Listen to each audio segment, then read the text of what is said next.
Consider this: until 2018, India was a net exporter of copper.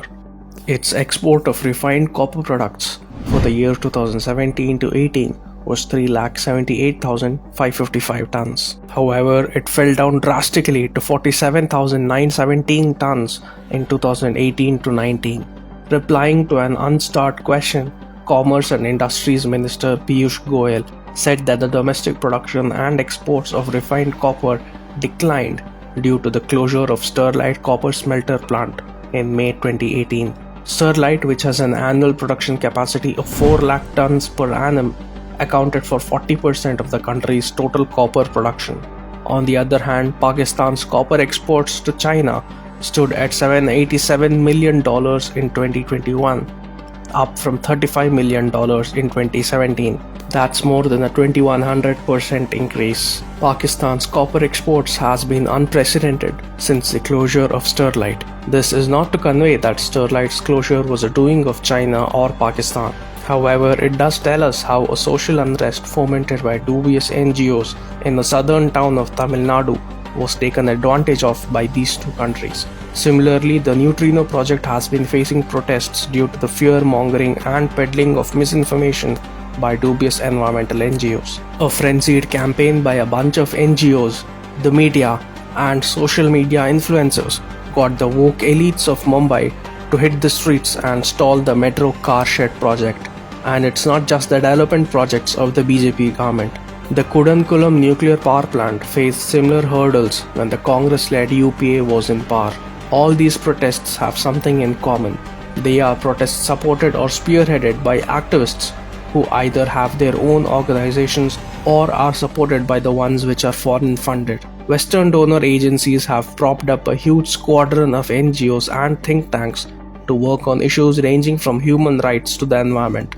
They claim to work on these issues, which are solely aimed at creating social and political fault lines in the country. This is done in a coordinated fashion by a carefully designed ecosystem of NGOs, academia, and the media, or the NAM Troika. From defining the school and university curriculum to influencing lawmaking on critical issues, they dominate the entire academic, media, and political discourse. They not just influence policy making and decisions by nurturing opinion makers and thought leaders, but also spread anarchy knowingly or unknowingly. The funding of each element of this ecosystem can be traced to some or the other Western donor, and most often the organization or the individuals associated with the organizations can be linked to George Soros' Open Society Foundation.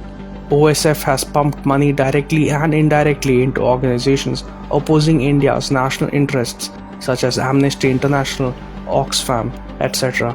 Amartya Sen, who is known for being against the current regime, is part of the advisory council of an NGO, Namati, founded by OSF, which claims to work for environmental justice in India. Organizations linked to Soros have played a key role in fomenting unrest in India. Center for Equity Studies, an NGO run by the social activist Harsh Mandar, was at the forefront of the anti-CAA protests.